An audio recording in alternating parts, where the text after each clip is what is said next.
So today's concept is myFlexplan. We're super passionate about this because we feel that flex plans are basically why our business exists. So there's HSAs out there. They're very common. They've been around for a while. The concept of wellness has come into play in the last few years. But combining both HSA and wellness, we think is key, and it's a huge differentiator of us, as well as I think in the industry on what the clients might be looking for. And then as well with the concept of myFlexplan, a lot of the things we've built and added, so like my marketplace, even products, is basically just a further variation of the FlexPlan concept. So we're very passionate about these. We believe these are our bread and butter and will be in the future. So we're super excited to share kind of our concept and approach to this. So today I want to do two things. First is I want to unpack the landscape, so kind of break down why we think myFlexplan is a good solution, and to be honest, why flex plans in general is a good solution. And then also specifically how myHSA and our product can meet the needs. So instead of us telling you that we believe so heavily in these, I thought I'd kind of give some data and share some resources that we've found that support the concept. The first one is the Sanofi Survey. I think many of you may be aware of the survey, but this is basically, I would say, the #1 resource that benefit advisors use to kind of get a feel on what plan members are looking for out of their employee benefit plans, but as well as plan sponsors. So there's lots of great information on all things employee benefits in the survey. Most recently this year, when it came out, I believe in June, a few things jumped out at us regarding flex plans. So 74% of plan members want more flexibility. So they want to know, or they want say in what is covered and for how much. Now that's interesting, but the thing that I found most interesting was that basically it stayed, this high percentage of over 70% has been consistent since 2014. So that means two things to me. One is that there is a strong desire for flexibility, but more importantly, that there has not been sufficient products brought to market to meet this need. Otherwise, the need would go down. The other tidbit in there, just regarding flex plans and HSA specifically, is just the point that plan members do think higher of their plan when there is a flex plan or HSA in their benefit offering.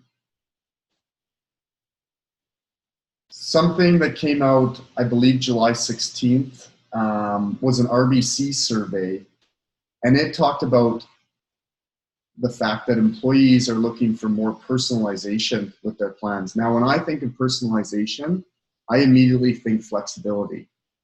So what exactly, how is my plan so flexible that I can personalize it and make it my own and fit my and my family's needs? Although it talked about wellness, again, with myFlexplan, wellness is a strong component of the total offering. So it is important and relevant in the myFlexplan offering. Now, the last resource that we wanted to share is a Sun Life survey. And I really think this basically lays out the problem and the challenge, and to be honest, why it's there. And also some very specific details and related to benefits on what plan members are actually looking for when we identify the problem. So it makes sense to me. Many of us know that there's 4 generations in the workforce, and that with it brings a desire for flexibility. So what each generation wants and is looking for is very different, which totally makes sense. A boomer might be looking for different plan designs than, say, a Gen Z. Now, there's been a shift in the generations in the workforce, and a bigger shift that's coming. So Gen Z and Gen Y the millennials, are going to make up a large chunk of the workforce soon. So the stat there is that they should make up roughly 75% by 2025. So there's definitely a focus more on the younger generations, because those are basically the next generations that are going to make up majority of the workforce. So it is very important to realize what they want. But again, you're going to have multiple generations in the workforce, so you've got to figure out a way to meet the needs of all of these different generations. Now that poses a challenge to any organization, but I really feel that that poses a real big benefits challenge to smaller organizations, because you can have a small organization with 6 employees that spans all 4 generations. So how do you offer the proper benefits to meet all of those needs? So what do they want? This is what I love about the Sun Life surveys. Is it's great. We understand there's 4 generations, but what are they actually looking for? So all generations are looking for greater flexibility on what's covered and what is not. Again, that kind of resonates and matches the Sanofi survey results. And all generations want it. So we know if you can bring a solution that is flexible in their eyes, you are checking all of those boxes. Now, they're also looking for things that are more relevant to them. I thought this stat was interesting because, as you can see, millennials have the highest desire, and then it's boomers. Now, that poses a challenge in itself because, as you can imagine, what's relevant to a boomer and a millennial are very different. So you've got to figure out a way to bring a solution to both of those demographics. So how specifically can we make their plans better? So this is where it starts to actually look at the coverages, which I think is super useful and actually paints a little bit of a different picture that I think is a challenge, especially for smaller companies. So increase allowed visits to preferred practitioners. That makes sense. So a lot of people might say, go to their chiropractor for a lot of different things, especially now since each practitioner is starting to expand their scope. So when you typically would only see a chiropractor for, a neck or back correction, now you're starting to see them work a lot more in the musculoskeletal areas and things like that. So there, you are seeing practitioners span their scopes a lot more. So people feel comfortable with that practitioner or provider, and they might want to go see them for more things. But in a traditional benefit plan, they're either capped out by number of visits or a total dollar amount for that specific type of practitioner. Increased psychological services. This makes sense just because I think mental illness and mental health is being talked about a lot more and being recognized. So everyone's looking for ways to help in that area. Homeopathy coverage. So this is where we start to get into things that are not covered by traditional benefits and not even covered by the list of whole spending account items that CRA lays out. So that, in most cases, that will be under a taxable wellness account. So now you're already seeing that what they're saying to make their plans better are starting to go outside of the traditional insurance and traditional HSA world and starting to go into taxable benefits. Personal financial planning, again, another example of a taxable benefit, so not something that you're going to find in a traditional insurance plan. And then nutritionists, that would be something covered. And then digital solutions. So, I believe even now, a digital solution or a digital app is kind of the cost of admission to play in the benefits world. So it's a no-brainer. All generations are starting to get comfortable with it, and you just need digital solutions and technology in the benefits offer. So just to summarize kind of the 3 resources that we presented, what are the challenges? So you as an advisor have to bring solutions to clients that meet diverse needs. So probably stemming from 4 generations in the workforce, everyone's looking for something different. Figure out a way to do employee engagement. So again, I think that that is found in the form of technology. Cost certainty.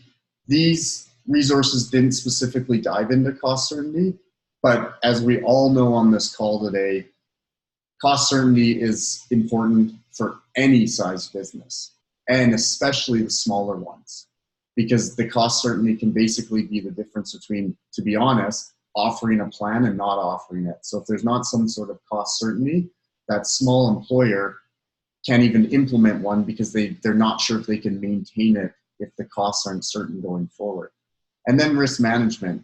Again, I'm sure you've heard us say it before. We truly believe there is a place for insurance.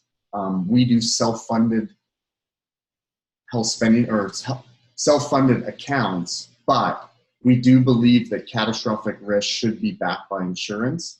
And a lot of times this is in the form of pooled products. So there is a need for risk management. And so the solutions that need to be brought forward, either by us or anyone else in the industry, is more choice to meet the needs.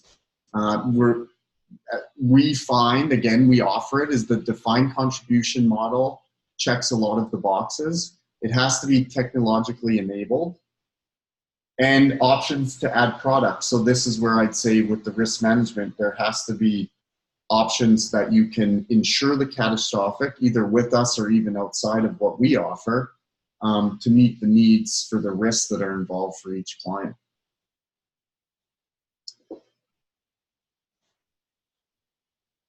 So what is myFlexplan? So specifically to our offering, it by far is our fastest growing product in myHSA. So we've seen the most explosion of growth with the myFlexplan. It's a combination of at least HSA and WSA. So remember, an HSA is simply, CRA gives a list of eligible items, typically health, dental, vision related. And a wellness spending account is a taxable list that can be created between the advisor and the client. So that can be whatever they would like, but anything that's paid out in a WSA is taxable. Anything paid out under an HSA is non-taxable. And the idea with myFlexplan is you're combining both in the same offering. So an employer just selects a dollar amount for the class of employees, so say $1,000, and then the employee logs in the first 15 days of their benefit year and will allocate between an HSA and WSA. Now, the key here is they do need to allocate. So a lot of times when people first hear of the concept, they kind of say, well, I don't know exactly what I'm going to spend on, on the HSA, so medical, dental, vision. So I'd like to leave it open-ended for the whole year. And then, if by the end of the year I don't, spend so much at the dentist, I can go spend it on WSA items. And in concept, that would be great, but CRA does not allow it. And there has to be an allocation that stays in place for the entire year. The reason being that they state is that if there was an ability to just move it between taxable and non-taxable, it removes the necessary element of risk that makes the HSA non-taxable. So it's not us, it's not our decision, it's CRA, and it's clearly laid out that needs to be there. And again, the HSA list can be wide open with all CRA eligible items, so it's very exhaustive and can go beyond what's typically covered in the traditional insurance plan. And then the WSA list can be completely customized to whatever the employer wants. So we were talking, and Allison from our office made a good point that she's seen with advisors, is it's almost like with wellness spending account, a top-down approach or a bottom-up approach. Top-down meaning that the employer has very specific desired outcomes for the wellness spending account. So for example, they want the employees to be more physically active. So then they customize the list to be specific to physical activity related things. So like personal trainer fees or gym membership fees, or specifically like ski passes, something that forced that if it's being claimed, they know that that employee is being physically active, where the bottom up approach is more almost like a total form of compensation, meaning that the employer wants the employee to view these as compensation and basically be able to spend it on whatever they like, obviously within some parameters, but they almost take it as let's make the list super exhaustive and even be open to adding things to the list if the employer wants or if the employee wants. So if the employee doesn't see something like holistic practitioner, they actually ask their employer to add it, and the employer says, sure, we want you to find value in the wellness, so let's add it so that you can make the claim for it. So how I sold my Flexplan. So even before we created myHSA in the platform, I used to do these, and it was back when we were still doing the paper model, but I had quite a bit of success with it.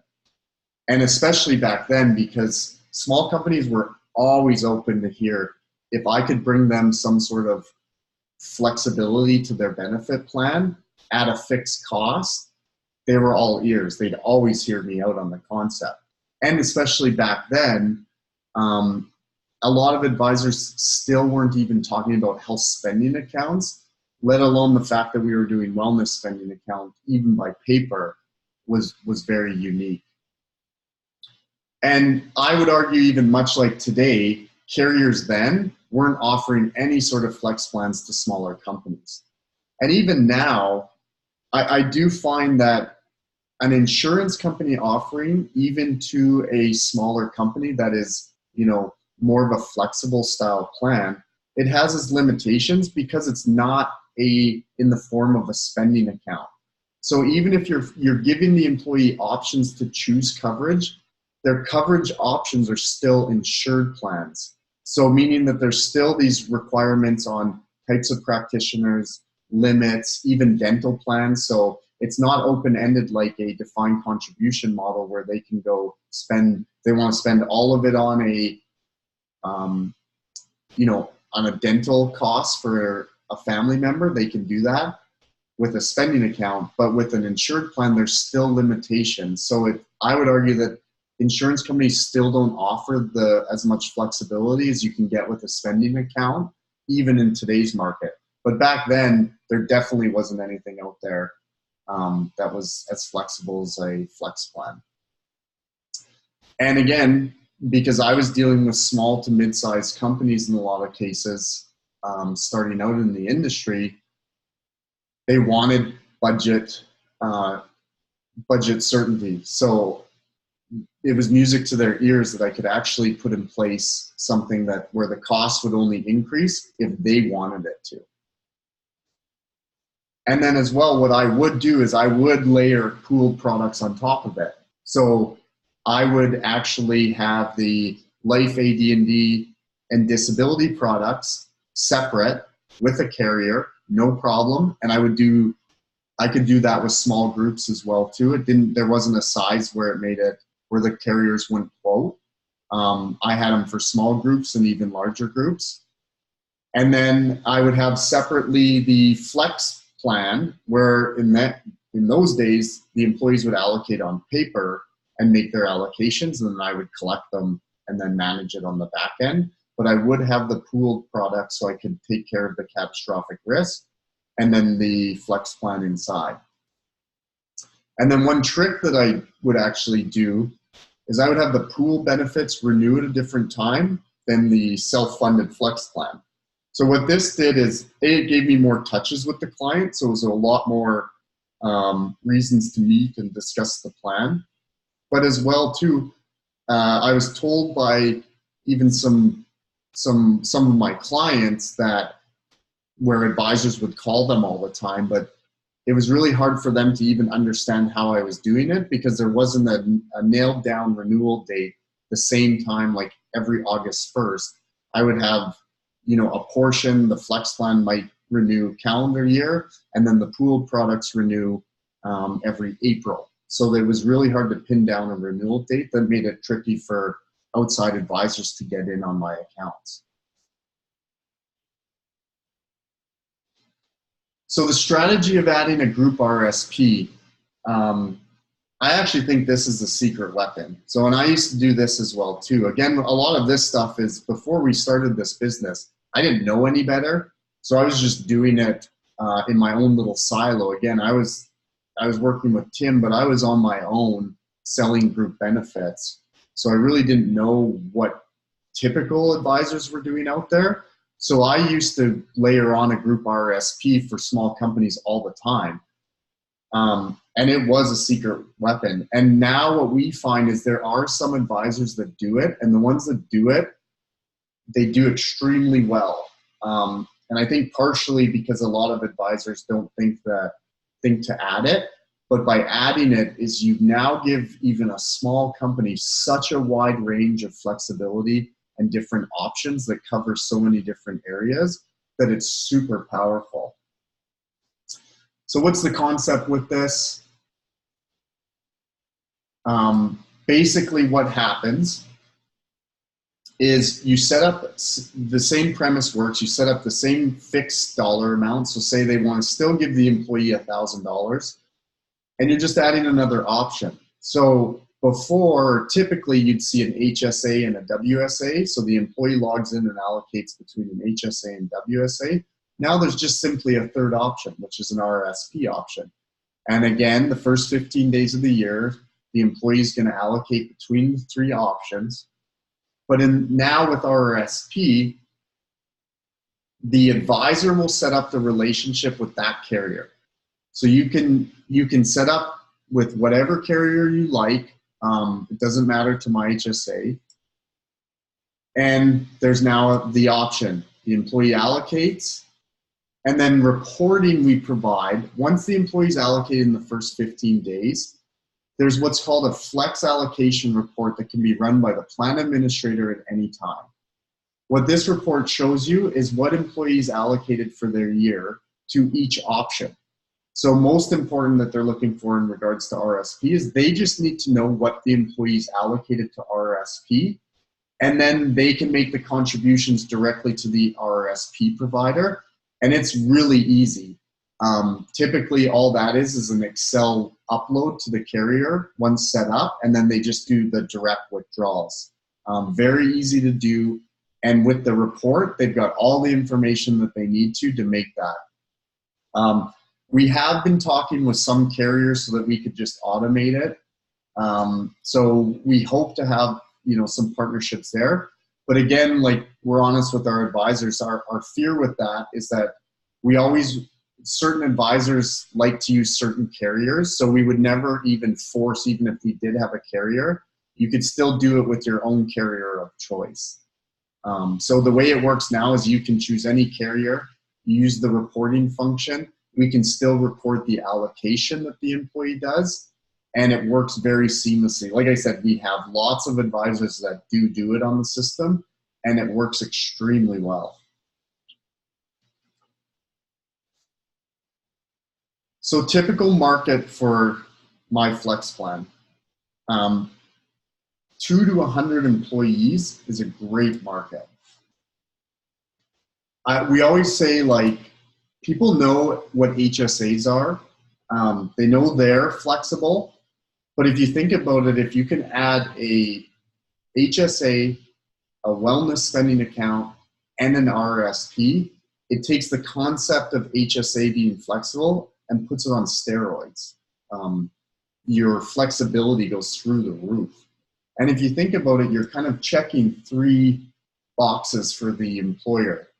So they can, even a small employer can offer benefits in 3 huge areas, which is health. So through the HSA, health, dental, vision, wellness, again, that's completely customizable. And then actual like wealth and retirement for the employee. And smaller employers, they don't usually offer some sort of retirement package. So even with a small company, a smaller company, you can offer something in all of these areas. It's super powerful. And most importantly, again, like we even find ourselves, we don't talk about it enough. It's all done with a sustainable budget. So the employer is in complete control when those costs increase. So they are in complete control of that budget that the employee sets out. And then again, you can layer on pooled products depending on what type of catastrophic risk the employer wants to take care of for the employee. And then something that we, 100% honest, did not think we were going to get into with flex plans was large markets. And we were running some stats. We track a lot of things in our database. And we were so surprised to see this stat. 36% of our large groups have a myFlexplan. So we have bigger companies that use this. We have as high as a 500-person group that uses myFlexplan. So how larger companies use it is a bit different. So typically what we'll see with our platform, and I think this is consistent across the industry, is you'll see a underlying insured plan for larger groups. They can afford it. It's much more common. Then what they'll add is they're looking for ways to enhance the offering to the employees. So they'll use an HSA in a top-up scenario. So, but what some advisors do, and I would argue this is brilliant, is you can use the same top-up dollar amount. So say they want to give each employee $500. Typically, they'll top it up in the form of a health spending account. Why not take that $500 and make it a flex plan where the employee now, instead of just having an HSA option with that money, they could have an HSA wellness and an RRSP option. Again, you're taking the concept of that flexibility, putting it on steroids because they have way more options to choose from. So they use it as a supercharged top up. And again, it's a controlled budget. So they basically, that $500 doesn't change. It's still the same. So there's one story that I like too. So, we worked with some pretty scrappy advisors, and one advisor used myFlexplan as a way to get in with a large company. So it was an advisor in Vancouver, and they were up against, they found a client that was using a large consulting house, like a larger benefits firm, very established firm, one that, wasn't talking a lot about HSAs and things like that. So a little bit more traditional in their approach. And this one advisor actually got in with the HR and CFO on the flexibility of myFlexplan. So basically their current advisor wasn't bringing forth solutions like this, but this scrappy new advisor was. And what they actually were able to do is they actually put the large group on our platform, and they were the advisor just on the myFlexplan. But what that is, it was their entry into the client relationship. So for a little while, the client had the consulting firm for their insured benefits and this advisor for their myFlexplan. And eventually, once he proved out the model and kind of the approach to all the different products that he could offer the client, they made the switch. So someone who arguably was in no right and no position to take this larger client from a bigger firm did it, and the way that he did it was bringing a different product for that top up product. So again, another example of where it works in the market, and it is a bigger client, and it's a great door opener. It's something different that you can bring the client. So again, we're recording this after the fact. So here's where we would typically take questions live, but since this is a recording, we can't do that. So I want to thank everyone. And if everyone, after you listen to this video, if you want to do a live Q&A session, we thought that might be a cool way to bring the myFlexplan around, is we can basically jump on a webinar, and instead of going through the whole presentation again, we can do Q&A with you guys, or obviously you can just reach out and hit us up individually. That's totally fine too. So if there's some interest in the Q&A webinar, we'd love to do that. If not, again, I apologize for the webinar issues, and I hope you found some value in this. and then keep watch for our upcoming webinars in the future.